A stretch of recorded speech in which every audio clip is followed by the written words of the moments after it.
Welcome to my YouTube channel OMEG teaching. আমি আবারও আপনাদের সামনে উপস্থিত হয়েছি ট্যাগ কোচিংয়ের দ্বিতীয় পার্ট নিয়ে। আমি প্রথম পার্ট অলরেডি আলোচনা করেছি। আপনারা প্রথম পার্টটি আমার প্লেলিস্ট থেকে দেখে নেবেন। ট্যাগ কোচিং নামে একটা ফোল্ডার আছে, সেই ফোল্ডারে ঢুকে প্রথম পার্ট দেখে নেবেন, কারণ প্রথম পার্ট হচ্ছে অনেক ইম্পর্টেন্ট। কারণ প্রথম পার্ট না দেখে আপনারা দ্বিতীয় পার্ট ভালোভাবে বুঝতে পারবেন না। এই জন্য আপনারা যদি সুন্দরভাবে এবং ইজি ওয়েতে আপনারা বুঝতে চান, অবশ্যই প্রথম পার্ট দেখবেন এবং প্রথম পার্ট দেখার জন্য আমি অনুরোধ করছি। তো আজকে আমি আলোচনা করব ট্যাগ কোচিংয়ের দ্বিতীয় পার্টে 9টি রুলস আমি আলোচনা করব। তো আপনারা মনোযোগ সহকারে দেখবেন প্রথম থেকে শেষ পর্যন্ত, কারণ প্রথম থেকে শেষ পর্যন্ত যদি না দেখেন তো আমার ক্লাসে কিন্তু আপনারা মজা পাবেন না। যদি আসল মজা পেতে চান অবশ্যই প্রথম থেকে শেষ পর্যন্ত দেখবেন, তবেই আপনারা বুঝতে পারবেন যে আমি কত সুন্দরভাবে আলোচনা করেছি। তো আমি আলোচনা শুরু করছি কথা না বাড়িয়ে। তো বাক্যের সাবজেক্ট যদি ডি প্লাস অ্যাডজেটিভ, অর্থাৎ যে কোনো অ্যাডজেটিভ হতে পারে, যেমন the poor, the rich, pious, virtuous, educated, intelligent, innocent, honest, obedient, হ্যাঁ, এইসব অ্যাডজেটিভ যদি থেকে থাকে বা অন্য কোনো অ্যাডজেটিভ যদি থেকে থাকে এই ধরনের, তবে প্রোনাউন হিসাবে সাবজেক্ট কী হয়, দে হয়। কারণ এই অ্যাডজেটিভগুলো যখন আর্টিকেলের পরে বসে তখন সেটা পুরান নাম্বারে প্রকাশ করে, পুরান নাম্বারের অর্থ প্রকাশ করে। ওকে, যেমন ডি এডুকেটেড মানে শিক্ষিতরা, শিক্ষিতরা বা শিক্ষিতদেরকে, এটা যেহেতু প্যাসিভ ভয়েস দিয়ে করা হয়েছে এই জন্য শিক্ষিতদেরকে বলছি। যদি প্যাসিভ ভয়েস না হতো তাহলে শিক্ষিতরা হতো। তা এডুকেটেড আর রেসপেক্টেড বাই অল, সকলের দ্বারাই সকলের দ্বারাই শিক্ষিতদের কী করা হয়, সম্মান করা হয়। তো আরেন্ট দে, তাই নয় কি, বা কি করে না, মানে এটা কনফার্মেশন হওয়ার জন্য যে কি করে না, এটা আমি শেষে কি দিচ্ছি, একটা প্রশ্ন জুড়ে দিচ্ছি। তো একটি বিষয় আমি প্রথমে বলে নিই যে ট্যাগ কোচিং হচ্ছে তখনই নেগেটিভ হবে যখন সেন্টেন্সটা, এই সেন্টেন্সটা যখন পজিটিভ হবে, অর্থাৎ অ্যাফার্মেটিভ সেন্টেন্স হবে। আর এই সেন্টেন্সটা যদি, যেমন এই যে এখানে এই সেন্টেন্সটা কি হয়েছে, নেগেটিভ হয়েছে, এই জন্য ট্যাগ কোচিং হয়েছে পজিটিভ, আর এই সেন্টেন্স হচ্ছে অ্যাফার্মেটিভ, এই জন্য ট্যাগ কোচিং হয়েছে নেগেটিভ। এই বিষয়টা আপনারা মাথায় রাখবেন। এটা প্রথমে বলে দেবাম। আর সাহায্যকারী ভার্ব যেটা থাকবে সেটাই কিন্তু শেষে বসে যাবে, ট্যাগ কোচিংয়ে বসে যাবে। ওকে, তো এখানে আমি যে বিষয়টা আলোচনা করেছিলাম, যেমন দেখেন এখানে পোর, গরিবেরা, রিচ ধনীরা, পিয়াস এটা হচ্ছে ধার্মিকেরা, বা ভিরচুয়াস ধার্মিকেরা, বা এটাও বোঝানো হয়। তারপর হচ্ছে এডুকেটেড শিক্ষিতরা, ইন্টেলিজেন্ট বুদ্ধিমানেরা, ইনোসেন্ট নিষ্পাপেরা মানে যাদের দোষ নাই তাদেরকে বোঝানো হচ্ছে, সবাইকে বোঝানো হচ্ছে। অনেস্ট সত্যবাদীরা, অবিডিয়েন্ট মানে যারা বাধ্য, মানে তার পিতামাতা বা শিক্ষক, হ্যাঁ, এদের প্রতি যারা বাধ্য মানে তাদেরকে বোঝানো হচ্ছে, সবাইকে বোঝানো হচ্ছে অবিডিয়েন্ট দিয়ে। তো এগুলো প্রধানত পুরা সাবজেক্ট হিসাবে ব্যবহৃত হয়, এই জন্য ট্যাগ কোচিংয়ে দে ইউজ করা হয়। আশা করছি আপনারা বুঝতে পেরেছেন। আর the rich are not always happy, ধনীরা সর্বদাই সুখী নয়। আর দে, তাই কি। ওকে, নেক্সট এক্সাম্পল দেখবো।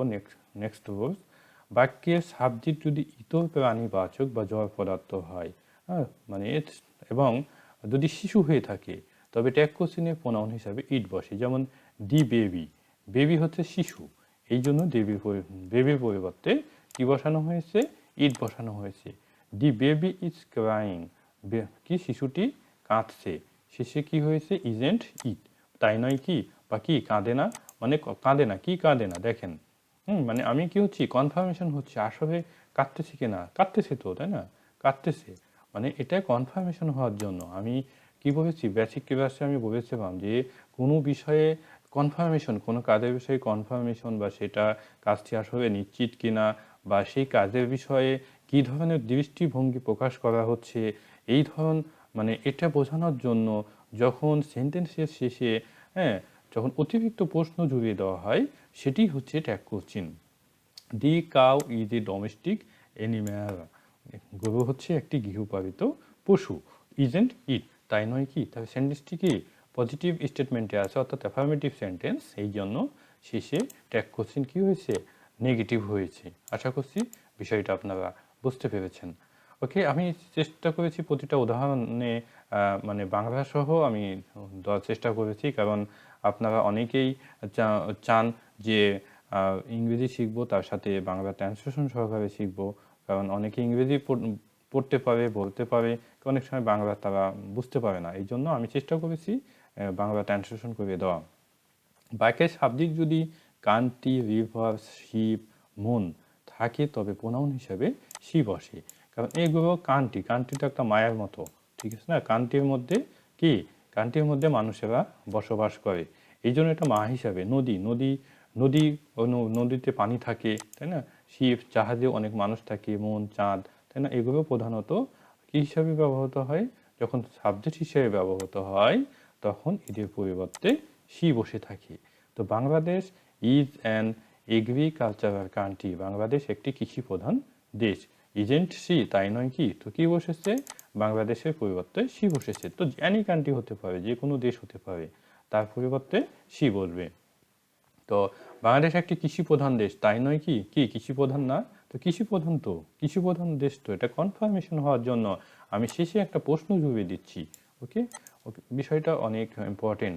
কারণ ট্যাগ কোচিং, দেখেন ট্যাগ কোচিং কিন্তু আপনি যখন ইংরেজিতে স্পিকিং করতে যাবেন ট্যাগ কোচিং অনেক প্রয়োজন হয়। তাই আপনারা সিরিয়াসলি ট্যাগ কোচিং শিখবেন, সুন্দরভাবে শিখবেন, ডিটেলসভাবে শিখবেন, এবং এমনভাবে শিখবেন যেন কোনো ট্যাগ কোচিং আপনার কোনো সমস্যা না হয়। আর আমি সেই চেষ্টাই করছি, কারণ নেক্সটে আমি আরেকটা পার্ট নিয়ে আসবো। 3টা পার্টে আমি ট্যাগ কোচিংয়ে যত কিছু আছে আমি সব কিছু আলোচনা করার চেষ্টা করছি। The moon science at night, চাঁদ রাত্রে কি দেয়? কিরণ দেয়। ডাজেন্ট সি, তো এটা কি প্রেজেন্ট ইনডিফিনিট টেন্সে আছে, এই জন্য ডাজ বসানো হয়েছে। তার সাথে কি হয়েছে? নট হয়েছে। সেন্টেন্সটা যেহেতু অ্যাফার্মেটিভ, এই জন্য কি হয়েছে? নট সংযুক্ত হয়েছে, অর্থাৎ ডাজেন্ট হয়েছে। আর মনের জন্য সি হয়েছে। তো চাঁদ রাত্রে কিরণ দেয়, তাই নয় কি? কি দেয় না? রাত্রে তো কিরণ দেয়, তাই না কি? মানে আমি তো জানতে চাচ্ছি রাত্রে তো কিরণ দেয়। হ্যাঁ, মানে এটা তো কোনো কনফিউজ নয়, মানে এটা আপনি কি করতে চাচ্ছেন? আপনি মানে নিশ্চয়তা চাচ্ছেন, দেয় তো, তাই না? The river is very deep, নদী খুব গভীর। ইজেন্ট সি, তাই নয় কি? কি গভীর না? গভীর তো, নদী তো গভীর। মানে আমি প্রশ্ন করছি, বলছি যে নদী খুব গভীর, তাই নয় কি? বা গভীর না, মানে গভীর তো, তাই না? এরকম এরকম ট্যাগ কোশ্চেন শেষে জুড়িয়ে দেওয়া হচ্ছে। None, or, most, some, every, either, neither, of, ঠিক আছে? এই কয়টি ওয়ার্ডের পরে যদি অফ থাকে এবং অফের পরে যদি আস, ইউ, দেম এবং প্রোনাউন নাউন, হ্যাঁ, অ্যানি প্রোনাউন নাউন, যে কোনো প্রোনাউন নাউন হতে পারে। হ্যাঁ, যদি প্রোনাউন নাউন হয়ে যায় তবে সেটা প্রোনাউন নিয়ে আসতে হবে, এবং এই যে এটা হচ্ছে এগুলো কি অবজেক্টিভ ফর্ম আছে, এই অবজেক্টিভ ফর্মে সাবজেক্টিভ ফর্ম নিয়ে আসতে হবে। আর প্রোনাউন নাউন থাকবে, এটির প্রোনাউন নিয়ে আসতে হবে। ওকে, বিষয়টা আশা করছি বুঝতে পেরেছেন। থাকে তবে এইগুলো সাবজেক্টিভ ফর্ম ট্যাগ কোশ্চেনে বসে থাকে। যেমন উদাহরণ দেখেন, বুঝতে পারবেন। None of them was agreed to my proposal, তাদের কেউই আমার প্রস্তাবে রাজি ছিল না, তাই না? তো তাই নয়, তাই কি? বা রাজি হয়েছিল কি? তো এটা কিন্তু নেগেটিভ, দেখেন নান দিয়ে কিন্তু নেগেটিভ বোঝানো হয়েছে, এই জন্যই প্রধানত ট্যাগ কোশ্চেন পজিটিভ হয়েছে। তো এখানে একটি বিষয় যে নানটা সিঙ্গুলার হিসাবে ইউজ হয়, যেটা আমরা জানি। ওই যে এভরিবডি, সামবডি, নান, নো ওয়ান, এখানে আলোচনা করেছি আমি। হ্যাঁ, আপনারা আমার প্রথম পার্টটা দেখে আপনারা বুঝতে পারবেন। তো এখানে যেহেতু এটা কোন টেন্স? এটা হচ্ছে কোন টেন্স? এটা হচ্ছে পাস্ট ইনডিফিনিট টেন্স হিসাবে ব্যবহৃত হয়েছে, ঠিক আছে? পাস্ট ইনডিফিনিট টেন্স হিসাবে ব্যবহৃত হয়েছে, কারণ ওয়াজের পরে হচ্ছে অ্যাডিটিভ হিসাবে ইউজ হয়েছে এগ্রিড। অর্থাৎ ওয়াজের পরে যদি আইএনজি ফর্ম থাকতো তাহলে সেটি হয়ে যেত পাস্ট কন্টিনিউয়াস টেন্স। আশা করছি বিষয়টা বুঝতে পেরেছেন। এই যে ওয়াজ আছে, ওয়াজে বসে গেছে, এবং এই যে দেম, অফের পরে যে দেম আছে, এই দেমের সাবজেক্টিভ ফর্ম বসানো হয়েছে দে। তো তাদের কেউই আমার প্রস্তাবে রাজি ছিল না, তাই কি রাজি হয়েছিল কি? Next example, every one of them has come here, মানে তাদের প্রত্যেকেই। এই যে অফের আগে যে এভরি ওয়ান আছে, এটা অনুযায়ী কিন্তু সাহায্যকারী ভার্ব হ্যাজ বসানো হয়েছে, মানে প্রত্যেকেই। কারণ আমরা জানি যে অফের আগে যেটি থাকে সেটি অনুযায়ী প্রধানত মেন ভার্বটা বসে থাকে, মেন ভার্ব বা সাহায্যকারী ভার্ব যেটাই বলেন বসে থাকে। ওকে, অর্থাৎ অফের পরে যেটা থাকে সেটা অনুযায়ী প্রধানত সাহায্যকারী ভার্ব বসে না। আমার সাবজেক্টিভ ক্লাস দেখবেন, ওই যে প্রি মডিফায়ার, পোস্ট মডিফায়ার সহকারে আমি আলোচনা করেছি, আমার প্লেলিস্ট থেকে আপনারা দেখতে পারবেন। তো হ্যাজ কাম হিয়ার, মানে তাদের প্রত্যেকেই এখানে এসেছে। তো হ্যাজেন্ট দে, ওকে, তাই নয় কি, কি আসেনি, ওকে, কনফার্মেশন হওয়ার জন্য শেষে দিচ্ছি। Neither of us will play football, আমাদের কেউই ফুটবল খেলবে না, তাই না? তো এখানে কি হয়েছে, আস আছে, আসের জন্য কি হয়েছে, সেটা ট্যাগ কোচিনে উই হয়েছে। আর যেহেতু নেইদার মানে না বোধক, এই জন্য ট্যাগ কোচিন হয়ে গেছে পজিটিভ, ওকে, অর্থাৎ অ্যাফার্মেটিভ সেন্সে হয়েছে। None of us can solve the problem, আমাদের কেউই সমস্যাটি সমাধান করতে পারে না বা পারবে না দুটোই কিন্তু বসে, কারণ ক্যান হচ্ছে বর্তমান এবং ভবিষ্যৎকালের পারাতে বসে থাকে, তাই কি বা পাবে কি, ওকে, এখানে আসের পরিবর্তে কি বসেছে, উই বসেছে। All of you are sincere, এখানে যেহেতু অল আছে এই জন্য অলের জন্য এখানে সাহায্যকারী ভাব আর বসেছে, ওকে। তো অল অফ ইউ মানে তোমাদের সকলেই আন্তরিক, তাই নয় কি, কি আন্তরিক না। আমি এটা প্রধানত এগুলো বলে দিচ্ছি যে অনেকেই হয়তো ভাবতে পারেন কি ব্যাপার, এখানে আর কিভাবে বসবো বা এখানে উই কিভাবে বসেছে, তাই না, তারপরে এখানে আর কিভাবে বসেছে, এই জন্য আমি এইসব সবই বুঝিয়ে দিচ্ছি আপনাদেরকে বোঝার সুবিধার্থে, কারণ অনেকে করতে পেরে যে কী ব্যাপার এখানে সাহায্যকারী ভাবটা কীভাবে আসলো, অর্থাৎ পার্সন অনুযায়ী তারা বসাতে পারে না, এই জন্য আমি বলে দিচ্ছি সব। আরেন্ট ইউ, আমাদের সকলে আন্তরিক, তাই নয় কি, কি আন্তরিক না। Next example, some of them can come here, তাদের কেউ কেউ এখানে আসতে পারেন। এখানে যেহেতু ক্যান মডাল অক্সিলারি ভার্ব আছে, এই জন্য সকল পার্সনের সাথেই প্রধানত মডাল অক্সিলারি ভার্ব আমরা বসাতে পারি, যেটি আমি আলোচনা করেছি মডাল অক্সিলারি ভার্বের যে প্রেভিসটা আছে সেখানে আমি আলোচনা করেছি। তো তাই নয় কি, কি পারে না, তো এখানে কি হয়েছে, দেম আছে, দেমের জন্য এখানে দে হয়েছে, ওকে। মোস্ট অফ দি স্টুডেন্টস, এখানে দেখেন অনেক important, most of the student ছাত্রদের অধিকাংশই, এবং এটা পুরা হিসাবে ইউজ হয়েছে মোস্টটা, এই জন্য কি হয়েছে এখানে আর হয়েছে। আরেকটি বিষয়, এখানে দে দিয়েছি, তাই না, এখানে তো দেম নাই, এখানে দেম নাই, কিন্তু এখানে কি হয়েছে, দে হয়েছে। তো এই যে আমি কিন্তু বলে দিয়েছিলাম, এই যে দেখেন যে এদের পরে যদি পুরান নাউন থাকে তবে সেই পুরান নাউনের প্রোনাউন করতে হবে। তো এখানে স্টুডেন্টস নাউন, তবে এটা প্রোনাউন হিসাবে আমি দিয়ে দিয়েছি, ওকে। আশা করছি আপনারা বিষয়টা বুঝতে পেরেছেন। সাবজেক্ট যদি হেয়ার দেয়ার ওয়ান দ্বারা শুরু হয় তবে ট্যাগ কোচিনে এগুলোই বসে থাকে, যেমন হেয়ার ইজ এ বুক, এখানে একটি বই আছে, ইজেন্ট হেয়ার, তাই নয় কি, কি আছে না। দেয়ার ওয়ার ম্যানি প্রবলেমস, সেখানে অনেক সমস্যা ছিল, তাই নয় কি, কি ছিল না, ওকে। ওয়ান হ্যাজ ডান ইট, কেউ এটা করেছে বা একজন এটা করেছে, হ্যাজইন্ট ওয়ান, তাই নয় কি, কি করেনি, ওকে। বাক্য যদি ভি ওয়ান বলতে বোঝানো হয় present form of main verb, অর্থাৎ বাক্য যদি ইম্পারেটিভ সেন্টেন্স হয় এবং মেন ভার্ব দ্বারা শুরু হয় তবে ট্যাগ কোচিনে উইল ইউ অথবা ওন্ট ইউ দুটাই বসানো যায়। যেমন ওপেন দি ডোর, দরজাটি খোলো, তাই কি, খুলবে কি, এটা যদি আপনি যদি ওন্ট ইউজ করেন তখন হবে তাই নয় কি বা কি খুলবে না, ওকে। মানে ওন্ট ইউ বসাবে না বোধক ট্যাগ কোচিন হবে, আর যখন উইল বসাবেন তখন অ্যাফার্মেটিভ ট্যাগ কোচিন হবে। তো আপনারা দুটাই বসাতে পারবেন। ডু দি ওয়ার্ক, কাজটি করো, উইল ইউ, কি, তাই কি, করবে কি, ওই যে যখন না বোধক হবে তখন কি হবে, তাই নয় কি, মানে যদি হয় ওন্ট ইউ, ঠিক আছে, তখন হবে তাই নয় কি, কি করবে না, ওকে, এরকম অর্থ প্রকাশ করবে। কাম হিয়ার, এখানে আসো, উইল ইউ, ও এখানে আসো, তাই কি বা আসবে কি, ওকে। নেক্সট এক্সাম্পল দেখবো, নেক্সট নিয়ম দেখবো। ইম্পারেটিভ সেন্টেন্স যদি don't, let me, him, her, them, it's দ্বারা শুরু হয় তবে ট্যাগ কোচিনে কি হয়, উইল ইউ হয়। যেমন let me do the work, কাজটি আমাকে করতে দাও। যখন বাংলা ক্রিয়া শেষে তে দাও অর্থ প্রকাশ করে তখন লেট প্লাস অবজেক্টিভ ফর্ম বসে থাকে, ওকে। এই বিষয়টা আপনারা অবশ্যই মাথায় রাখবেন। তাই কি বা দিবে কি, okay. Next example, let him come in office, তাকে অফিসে আসতে দাও, উইল ইউ, তাই কি বা দিবে কি, okay. Let her speak, will you, তাকে কথা বলতে দাও, তাই কি বা দিবে কি, মানে তাকে কি কথা বলতে দিবে, মানে এরকম কনফার্মেশন চাচ্ছে, মানে নিশ্চয়তা চাচ্ছে আসলে সে কথা বলতে দিবে কি না, ওকে। ডোন্ট বোর মি, তুমি আমাকে বিরক্ত করো না, ডোন্ট বোর মি, তুমি, প্রধানত তুমি, এই জন্যই বললাম যে প্রধানত ইম্পারেটিভ সেন্টেন্সে সাবজেক্ট হিসাবে প্রধানত ইউ থাকে, কিন্তু সেটা উজ্জ্ব থাকে, ওকে। তো ডোন্ট বোর মি, আমাকে বিরক্ত করো না, মানে কেউ, মানে তুমি তো করবে, তাই না, তুমি তো করবে, অর্থাৎ সাবজেক্টটা ইউ আছে কিন্তু।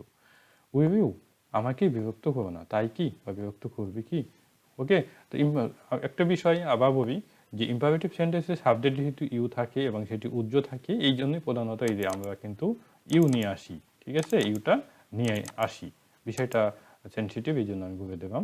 বাক্য যদি রেটস অথবা রেটাস দ্বারা শুরু হয় তবে ট্যাগ কোশ্চেনই শ্যালই বসে।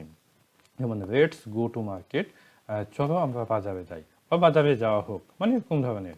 ওকে, শ্যাল উই, তাই কি বা যাবে কি। ওকে, লেটস মোটিভেট, যে লেটস দিয়ে শুরু হয়েছে এই জন্য এখানে কি বসানো হয়েছে, শ্যাল বসানো হয়েছে তার সাথে উই, অর্থাৎ এটার সংক্ষিপ্ত রূপ সরি পূর্ণরূপ হচ্ছে রেট আস।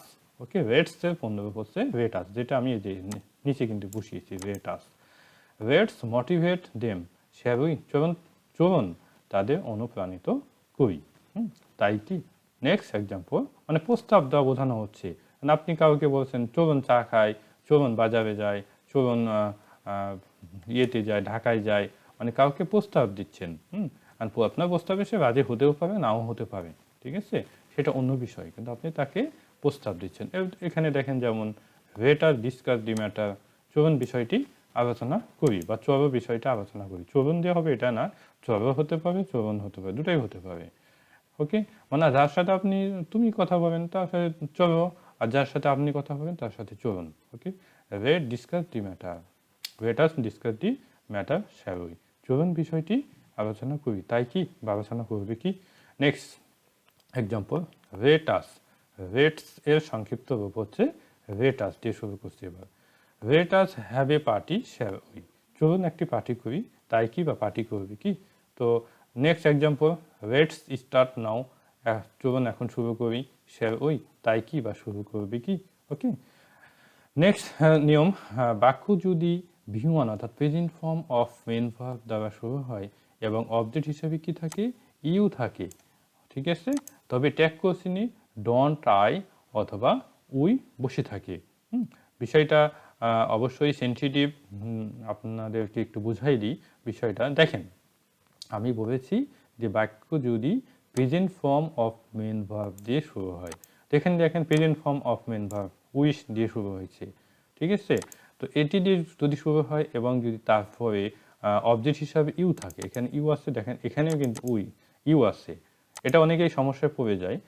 তবে ট্যাগ কোশ্চেন কি করতে হবে, ট্যাগ কোশ্চেনের সাবজেক্টটা কি আসবে বা প্রোনাউনটা কি আসবে, তো এখানে প্রধানত কি আসে, ডন্ট আই অথবা উই আসে।